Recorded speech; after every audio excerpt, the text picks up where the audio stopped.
This is No Bullshit Gaming Podcast 2.5 Gamers, session number 38, sharing actionable insights, dropping knowledge from our day-to-day user acquisition, game design, and monetization drops, but also discussing the latest industry news from time to time while having so much fun. But let's not forget, this is still 4 a.m. conference discussion vibe, so let's not take it too seriously. Welcome, everybody.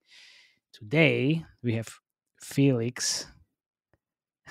We have Felix. Where is it? Where is it? All I want for Christmas is you, brother.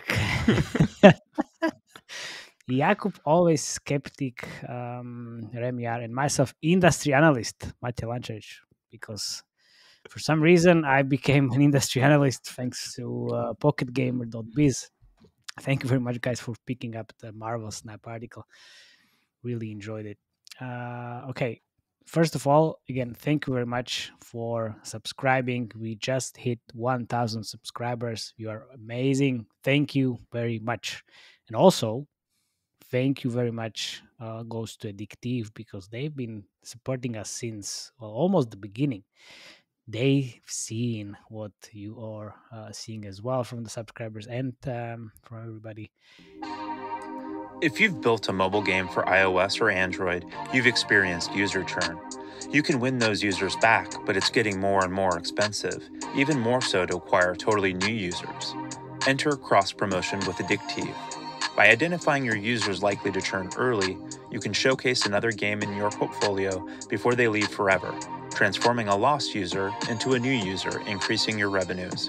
Learn more now at addictive.com. Thank you. Great. Okay, Yeah, so big how thank are you you, guys? everyone. Yeah, thanks. Yeah. Okay. Well, thank you. Okay. Remo's touched. Remo's super touched. Yeah. So emotional. Thanks. Yeah, cannot compute emotion. Robot. That's great. Yeah. Okay. So it's Jakub Robot, no emotions, Remiar today. All right. So what are we going to? Anyway. Anyway. So what are we going to talk about? Well, Felix is going to mention the CPMs in terms of the Christmas and Q4. We're going to touch also very briefly the seasonal creatives as well, because, well, only briefly because I've been talking about it for some time on different channels as well. And I want to mention one new TikTok campaign type. And also, then we're going to go towards the War of Clones, because Survivor.io is getting clones. Well, surprise. Just going to briefly touch that as well, because now we are seeing Heroes versus Hordes. Terrible name. It's actually that's what it's that game is about, and well, why not? To be honest, I'm very happy for fantasy setting as for myself because I hate the zombie. Oh, come on, man. Come on, you can't be serious. I can't believe you sound more excited about that than getting 1,000 subscribers, man. It's Product stuff. So yeah, vectors and systems, I guess. Yeah, vector systems. I have no idea, like, why you're so happy about this game making like 5K a day. It's the first clone, though, yeah. It's not making 5K a day. That's like first thing that I will correct you later down the line. And then the second thing is that it's really nice to see the improvements, the iteration, man. You learn a lot from these things. Ooh. The vectors and the systems. Vectors and systems. Okay. Let's see what the vectors are in the ad monetization world, because there are definitely no vectors in the UA. Very nice transition. Oof, that was smooth. All right. So I walked in a mall this Tuesday on November 1st. And of course, I heard Mariah Carey's All I Want for Christmas Is You. It got me thinking to three things. First, man, that's early to be getting the Christmas song, like getting on the Christmas songs. Second, how much did this woman actually make like every year from this goddamn song? Because it's every year. And third, I realized after hearing Mariah, it's time to start preparing for Admon silly season, which is closing in fast. So today I wanted to share some Black Friday, Thanksgiving, and Christmas holiday tips on how to maximize your ad revenue for the holiday season. I know it's early and you guys are going to give me poo-poo about it, but I figured if I share now, some of our listeners actually might even have time to actually act on some of these tips. Nice.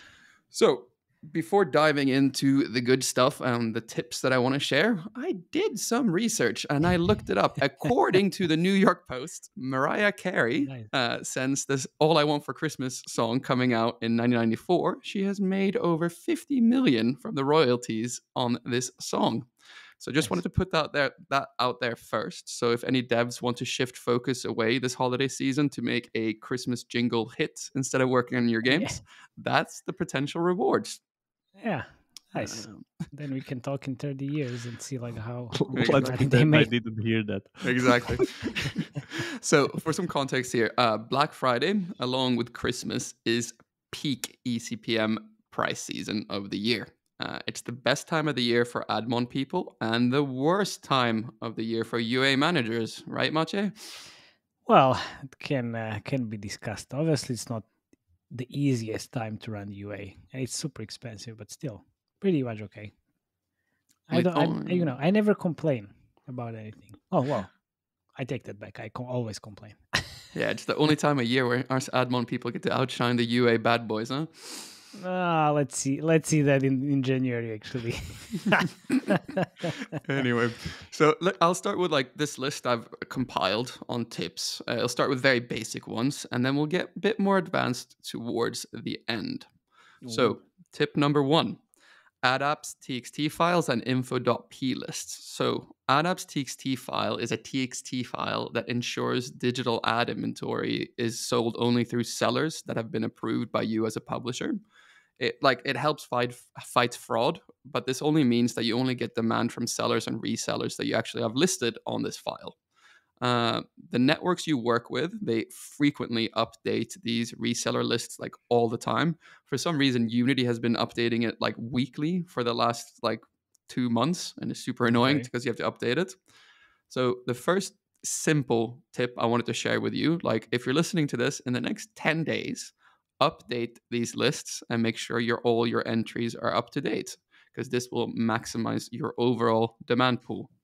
Okay, so if I don't update this, let's say until the end of the year, what happens?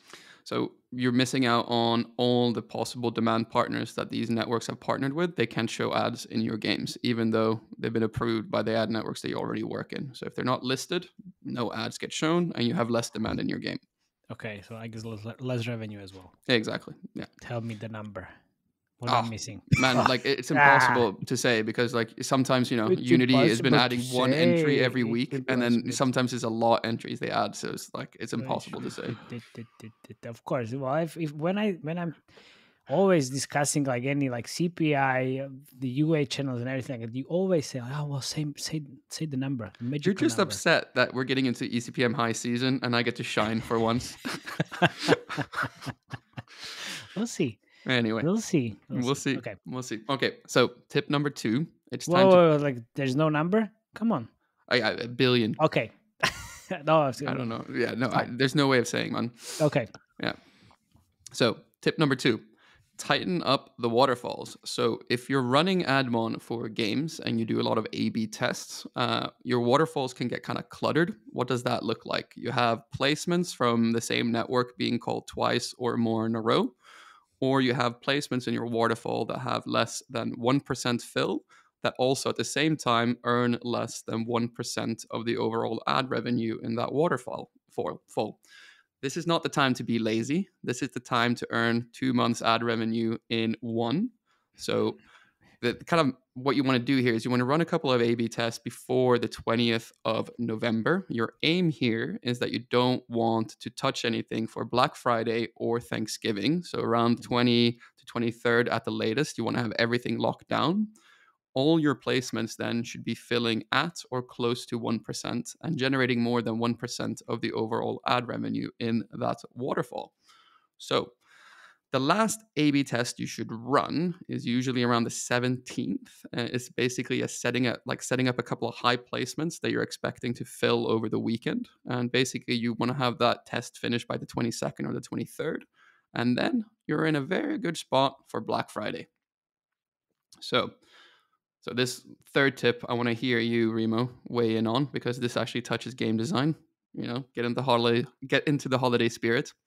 So themed rewarded ad icons. So this is a nice little trick where you change the physical button where you call for a rewarded ad to fit the theme of whatever holiday you're doing. So for example, for Thanksgiving, if you have an ad button, you make it the shape of a turkey or a pilgrim. This increases the clicks on the rewarded placements as your users see it as something novel and new. No So way. I've done this. No Usually I way. see an impression per DAU increase by about 5 to 7%, and then it reverts back to the baseline after about 4 or 5 days. So how to decide if this is actually worth it for you in your game? So let's say you're earning $1,000 a day from rewarded ads. 7% of 1,000 is 70, so $70. So over 5 days, that would be an extra $350 for the holiday season. So probably not worth the hassle for this. But let's say if you're earning $15,000 a day from rewarded ads, that's $5,250 over 5 days extra revenue that you're earning, right? So let's say if you're running this on Halloween, Thanksgiving, Christmas, and Easter, and 4th of July, that's 5 events. That would mean if you're earning 15K a day, roughly 26K extra a year. So if you're doing this. So if you're smart, you get a designer to make all the ad placement icons for every event, like as a one-off, like for the whole year. And then you can easily add them on when you're doing your gaming updates when you're actually updating it. So this is like a relatively low effort to mid to low reward trick that helps amplify your events. And I'm sure that Remo has some comments on this, but I love it. Yeah, I really love like Felix goes this goodwill hunting thing on you with like exact numbers to Yeah, the exactly. $1. Because I know you're If gonna you do attack the me if I math, don't. yeah. You're gonna attack me if I don't. Yeah, it's like that's like all these calculations. You can earn 26K extra on these. The formulas rolling over my head. Anyway, Because those formulas were hard. Yeah, super hard percentages. I never seen this, to be honest, ever. Yeah, me neither. I was like, what the fuck are you Like, I'm talking hearing about? this for the first time. Dude, have you But never I played a guess social? Have you never played a social point game? They do this all the time. Oh, never. Like, Sorry, I guys. played a some, social but point I game? didn't seen it yet. Like, Huh. probably not during a season. Like, I guess it definitely works because this works the same with offers. To be honest, like special offers, Yeah. just by changing their visuals, they're gonna convert more because people gonna like look for them and stuff like that. But to be honest, Wait. If you don't have the like seasonal content inside, it doesn't, if even if you change the Visual? visuals to Halloween, how does that convert better? It's just because of the people visual. usually skip them if they already know what they are, so they even look at them. Now they actually catch their attention because of the new visual. Ooh. But again, it's like marginal. It's not like it's not gonna save your ass. Just like saying that. Yeah, but this is like some next level thing because I get that it's pretty much based on the thing that the user thinks is something new, like a new feature. Then he clicks on it, and then there's the old ad. Is that your way of giving me a compliment? I think so. Yeah, I think so. That's the closest I'll ever get. Yeah, exactly. I love you too, Remo. Oh my god! But yeah, like this actually never. Yeah, if you're like UI person or whoever's responsible for doing icons have like some kind of free capacity field to throw them at them, like I guess it will work for some kind of a like until people figure out the trick. But it's but kind the of retention in these marginal. games, right? Like you're usually not keeping all the users, so by the time the next like holiday theme comes along, you usually have quite a different user base. Yeah, so you new set of users anyway. It won't work on new users, to be honest, like you said, because they don't know it's new. Ooh, there's some logic behind but there's that. always overlap, right? Okay. You're always getting new users, but you also have users. That's also probably why it's between 5 to 7%, but still. 5 to 7%. All right. Let's move on to the final and the most pro tip. And that's about the Admob placement. So if you work for Admob, close your ears and skip ahead. So as you know, all networks have different bidding algorithms. All like algorithms are designed to do the same thing, but how they achieve their goals is unique to each network. Admob is an interesting one because essentially when you make a new placement, You go to the dashboard and you make like a brand new $40 placement. You put it in the game, and then Admob will force fill into that placement with extra inventory to test it out for the first 48 hours. So let's say that you're running a $5, $15, and $27 placement in the US. On the day before Black Friday, if you make brand new placements at, let's say, $4.95, $14.95, and $26.95, and add them, they will peak and force fill on the day when ECPM and fill is the Ooh. highest, giving you an extra boost on ad revenue. I cannot condone this behavior, and of course, I've never done it. Absolutely not. I might have heard of some other people doing it. Yeah. Important note here is before you get too greedy, is that if you keep this up day after day, Admob will catch you.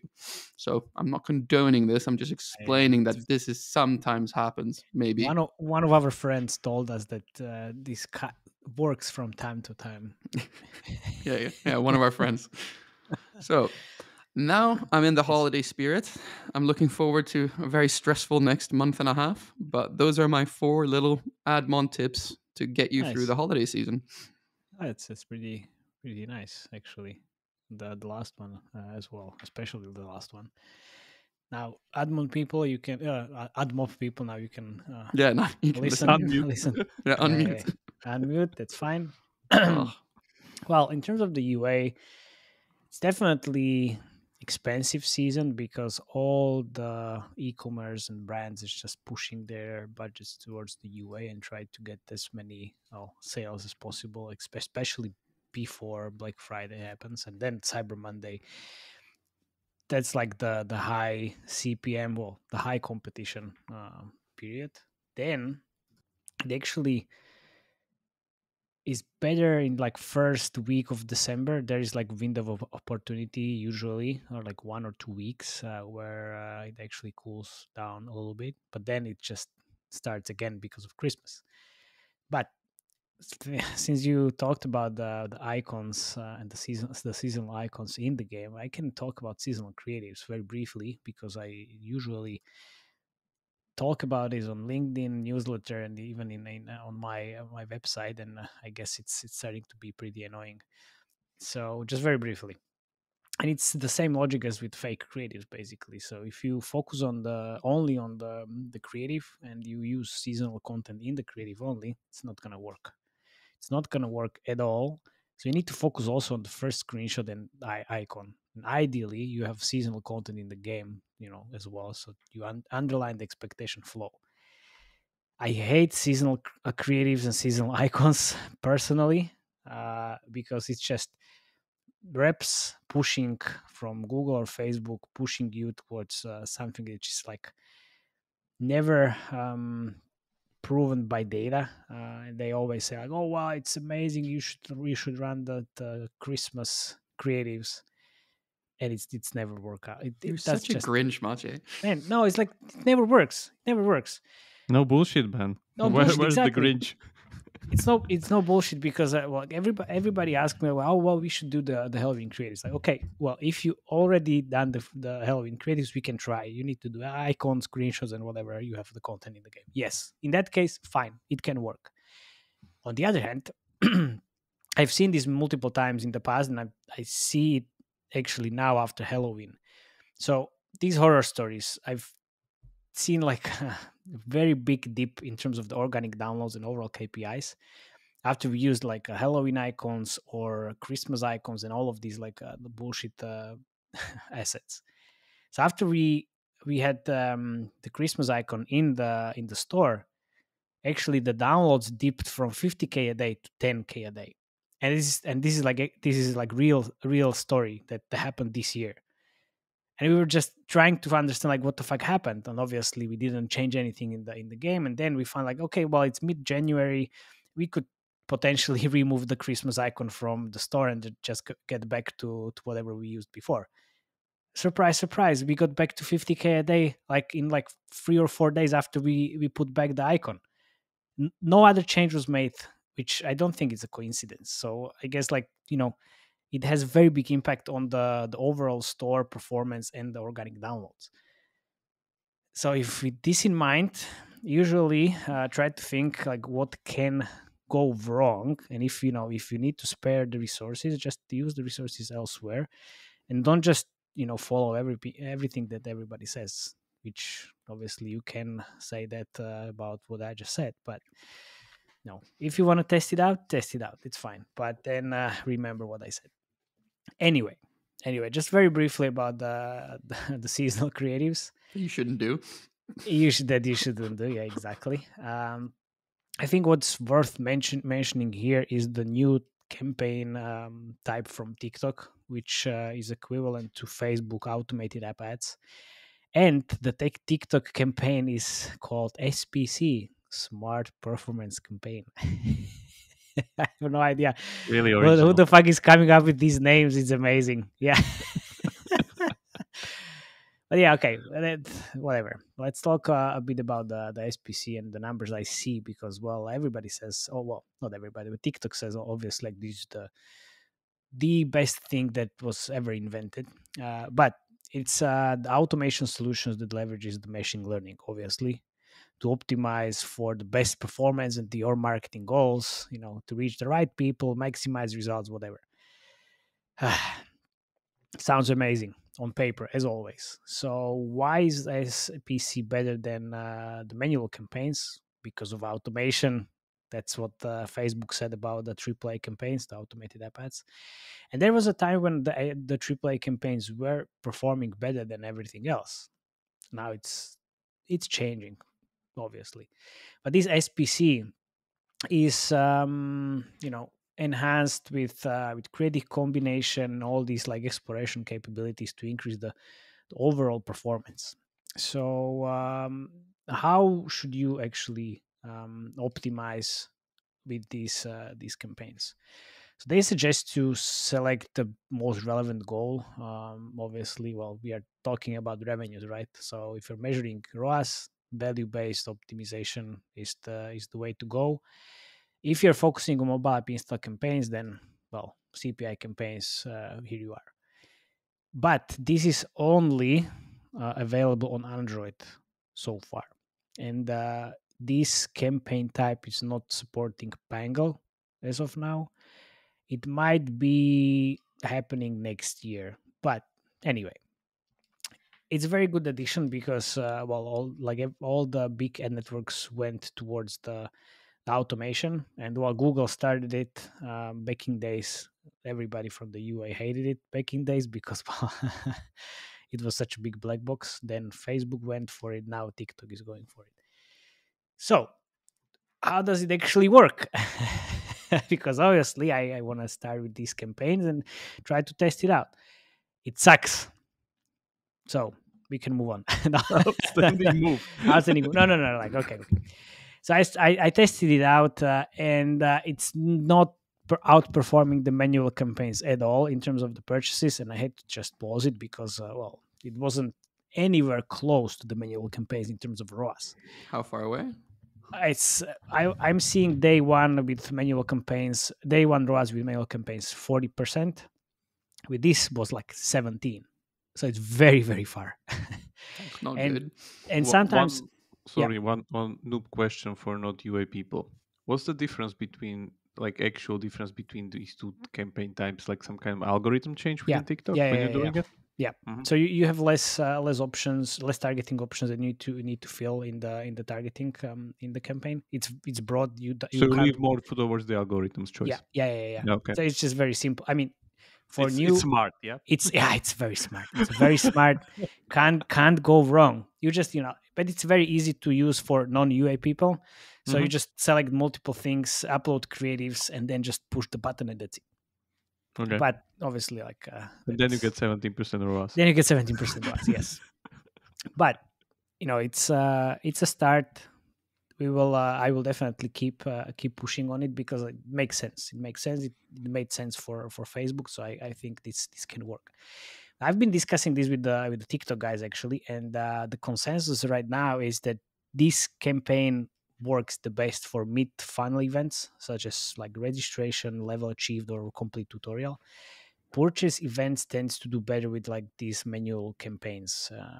which is interesting. But this smart performance, well, no, it's like smart performance campaign. Yeah, okay. It's like I'm not used to this SPC still.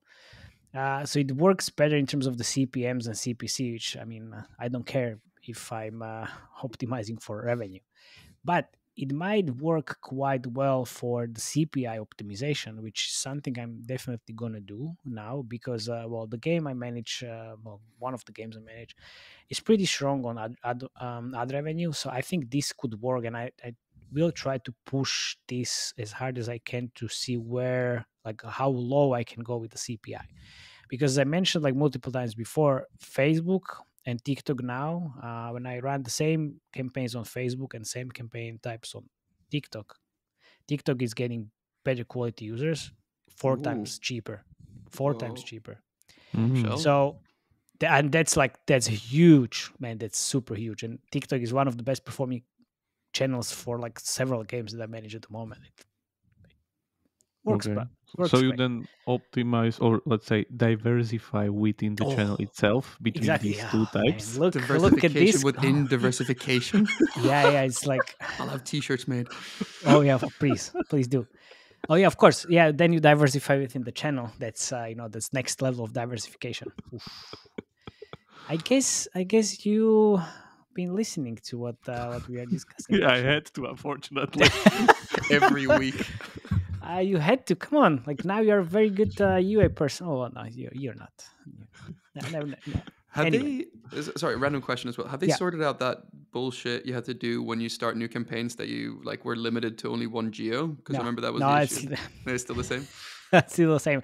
So I had this call on Thursday with my company, well, the company from Czech Republic. I was like, "Hey guys, so fun stuff. We can't use US in our campaigns because we're not eligible there. Because well, I need to talk to my friends at TikTok to actually get that into our account.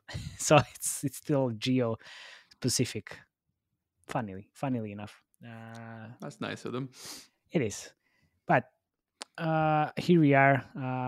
I'm coming back to this what I've said a million times again, like do your own research and don't listen to everyone, even if everything looks good on paper. Just test it out and you will see your results. Now we are getting closer to the Heroes versus Hordes game, which is cloning the Survivor IO. Or is it? Or is it? Yeah, that's that's a surprise. Yeah, that's a surprise because we found out maybe it was slightly different than what we thought. But in terms of the name, it's terrible. Or is it? I don't know. In my opinion, it's not working well. But also like they took the marketability away from Survivor IO and slapped a different visual design to this. And as Jakub already said, he's a very big fan of fantasy setting. I'm not, and these CPIs or like the CPIs for this setting is just incredibly high. And I'm pretty sure that they are seeing way higher CPIs than Survivor.io is seeing, even on a different scale. And this is just like how it is. It's, but from a brief check that I did, they are running Unity and Iron Source as the biggest UA channels.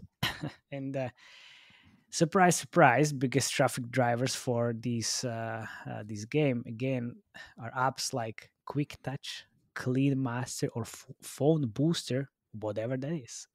It's like What's a phone booster? I have no idea. It's some Boost random phone, app man. that boost your phone. Yeah, dull. It's in the name. Shit.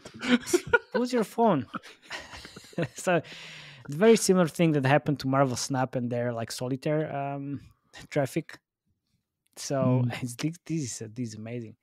Iron Source has this interesting algorithm that always gets you into these different like amazing apps that have nothing to do with the games. So immediately you see a lot of installs, but like shitty quality. So yeah, but then what they're using in the creatives is just like one hero, and then like not even hordes, but it's full screen with the enemies. Yeah, with the enemies they're trying to kill in the creative. So I'm But not that's sure. what actually happens in the game. Sure, but I don't know. Okay, whatever. Go for it. You're super excited about this game. I'm not at all. So there you go. Yeah. Yeah, let Yeah. me continue. The thing is that the interesting part on this story is that this is not like a direct follow-up that you would expect that currently are in the works, and I expect that like 20 of them are currently in the works. Oh well, even more. Yeah, because let's establish some dates here so people know what's the timeline of this. Survivor IO was put on the stores on 3rd of September 2020. Yeah. This is really important, and most people don't kind of realize that they were actually in this kind of a 2-year soft launch nearly, and then only started scaling very rapidly. Very rapidly means like 300k downloads a day Yeah. in the middle of August, like Yeah. It August was like 12th. from middle of August to until the end of August. Yeah, They went from that's the 10K part to where all the 400,000. buzz and everything started coming, and Yeah. they started making like more than million in IPs a day and stuff like To that. the Like moon. in like in the month, like in September, they peak somewhere like 2.2 million or something Yeah. like that. Without that. Yeah, without that. So I'm guessing like 3 plus, maybe 4 even with that. So, and they're by the way still going strong. Like looking at the data after we last talked about it, about their update, they're still going strong. The downloads are not dipping that fast now. They're kind of stabilized. Same goes for revenue. Still makes more than 1 million a day in IPs. So my guess is somewhere around vicinity of like 2 million overall revenue a That's day. fucking insane. Yeah, That's it's fucking literally insane. So Jesus. Already like pocketed Archero stuff and their kind of Yeah. records there. So Yeah. good job. Yeah, and then we have the Heroes versus Hordes game, which actually, by looking at the charts, was put up on the stores February 7th this year. So my guess is, and this is kind of obvious from the design of the game, they were looking very, very closely not only at Survivor IO but also at Archero, because you can find elements in the game from Archero itself. Ooh. So that could be done because Survivor IO changed some of their things in between, and when they're kind of iterating on it, they took the previous update, or they just took the other update from Archero, because the game have very, very like pretty much the same meta game. So that's like one of the things that tell you that these guys weren't really like, they were there before this whole buzz started. That's for one thing.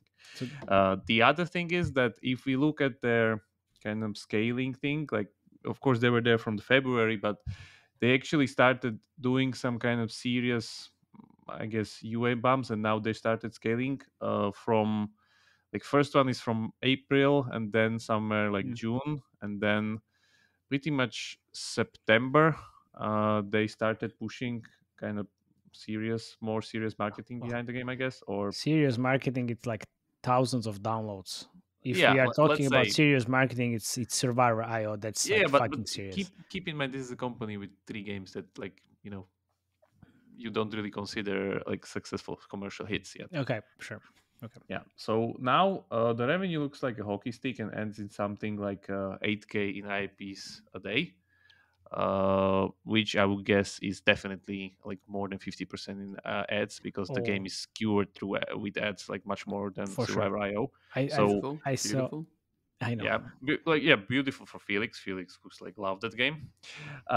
So that brings us to 16k a day, which is already great. Oh yeah, that's okay. That's okay. And yeah, I would definitely keep an eye on it, how it goes. But currently, it seems that it's going the right direction. The other thing that I really like about just the game, one sec. I want to mention this. Like they have this bundle in the game which says remove all ads for 24 euros.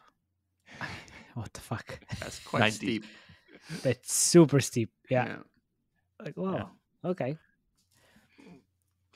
Let's see how that works for it. But I don't know if it's like I didn't see any interstitials. No, I didn't see it interstitials as well. I was so pissed. I removed the game like after like 15 minutes of gameplay. I don't have any endurance. Why? Because you were bad at it? No, He just thought it's like complete clone because he didn't look under the surface under into the vectors surface, and yeah. systems. Yeah. I don't give a fuck about vectors and systems. I was just so pissed. I was like, oh, what? Yeah, the devil's in the details here. That's the Sure. important You part, got man. glasses and you can't see the vectors, bro. What's going on? Yeah, so first things first, they cut down the session time. I really like this about this game because there's one of biggest Survivor IO's problems that the session can, like the whole run basically, can get up to 15 minutes because the game encourages you to stay alive longer. Yeah. This game, on the other hand, has a cooldown timer that's ticking down, so you need to survive it, and you actually know where it's gonna tick down exactly. So that I really like about that one. The other thing, it seems to be kind of a little bit more streamlined around the upgrades and everything. They have the whole talent tree taken out from Archero, where you just throw money at the game and it randomly picks up a talent for you. So they have that exact system. And the other thing is that they have already higher spending. It seems that they will have already higher spending depth, or let's say more system power layers than Survivor IO, because the game starts with, of course, the six equipment slots like Survivor IO, but then already on the screen I can see some kind of jewel and gem cutter socketing mechanic where I can put like 3 things into the gear, like sockets, like something like from Diablo. Nice. Which I would guess would also hold another power layer. And then on top of it, the game already have heroes in the game, meaning that different heroes had different kind of abilities. There's like 8 heroes already by default, like Spirit Shaman and like summon Spirit Beast. Like it's already much more interesting to be honest. Super interesting. And it's Super interesting. fantasy. Yeah. Yeah. The other thing is that there's also the collection mechanic that they have there, where you kind of see a clear list of weapons and how they unlock, and you're not that confused like you are in Survivor IO. That's very nice. That's a very nice touch, to be honest. Yeah, and you even unlock them and get points of like first seeing them and putting it into the index thing, like a bestiary. Wow. When I look at actually makes a difference. Sure, of course, but when I look at the revenues, it's so much better. 16K versus 1.5 million. Wow. That's quite good, right? Let's see in the month. Yeah. Okay, sure. Maybe we will, just want to say that I wouldn't dismiss this game as some kind of cheap clone, because definitely they were following it for a longer time, so it's like, I guess, pretty polished. You can see some still like rough edges from here and there. Like if you look into like even the monsters, they look like, sorry, they don't look really appealing, to be honest. Even the graphics for the heroes and everything, they like the graphics are pretty much like top to bottom view, so you don't even see them, like portrait wise. It's terrible. It's terrible. Let's just say it's terrible. It's terrible. So like terrible is not the problem, I think. No, it's if it's a low CPI, it's not the problem, of course. Exactly, but this is terrible definitely means not low CPI. So this is way far from low CPI, man. Yeah, but fantasy adds on top of that CPI. But yeah, exactly.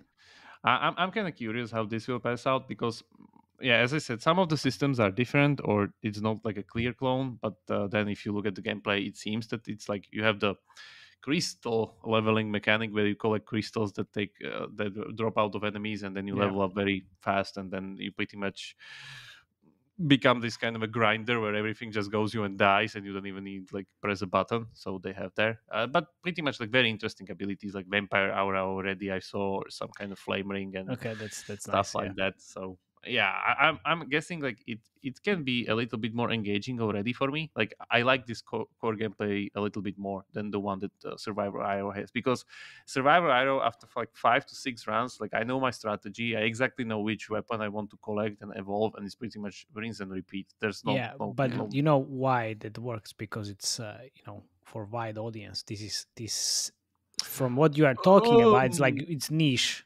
It's not niche. First things first, Survivor IO never tells you that there's any evolution on the weapons and that you need to evolve them. These guys actually kind of have the bestiary, and they even have tips on the things, like best combined with these. Okay, nice. So they were definitely noticing. For that in Survivor, they were noticing some of the things that could be improved, and they weren't cheap on it. So I like that you see that they try to improve upon the original. So let's see how it plays out. Triple A clone, huh? War of Clones. Triple A clone. Even if honestly, even if they can reach like 10th of a scale, which is like 100K a day, this is like outstanding success. Oh yeah, sure, 100%. That's true. So where is this company coming from? I don't know actually. Like the thing is that it's not even paired into they have our different favorite names. data analytics tools. Yeah, they have one different is names. called Moon Studios INC, and the other one is called Swift Games UG, which is on iOS. The previous one was on Google Play. Yeah. So yeah, don't know. They have few other kind of follow-up games on their accounts there, like the similar to the one that we talked, like the tile puzzle one, the widget game. Yeah, okay. That we talked about before. So don't know. My guess is that it's some kind of a small team that's kind of very agile and nimble, that is able to kind of pick their fights, and I guess they picked their right fight here. Oh, could it be Habby doing, a sneak thing for a reskin? What? You mean like Habby being this? Yeah. No, I don't think so. No. You wouldn't do that. Habby is already doing the reskins. They're just changing the core gameplay on their main account. Like they have a runner with this meta, then they have the pinball game, Pumball, with the same meta. They're already doing reskins like all over the place. So yeah. Okay, so we need to have a close eye on this one and see what happens in there. Same as we are keeping a close eye on Marvel Snap, which did like a patch note yesterday. Where they added new character logos and gameplay titles. Yeah. And no ads. no, there won't be any ads. Man. Yeah, most probably it's not gonna happen. Yeah. No, I'm just waiting for that spending depth update. Really, I'm looking really forward to it. Sure, of course you are. But yeah, I guess is that it for this week? Yeah, and by the way, if anybody at Marvel Snap is listening, like feel free to throw like more objectives. Like I'm running out of stuff with kind of like pretty much the whole season thing. Like I have like need to wait for unlock. There's nothing else to do, to be honest. Yeah, well, could watch ads. Watch ads. Or play other games. It's easy. Exactly. Yeah. All right. Thank you very much. I guess guys, subscribe, share this with your industry friends, dogs and cats. Cats very important. They love to listen to us. All right. See you next time. Bye bye. Bye bye.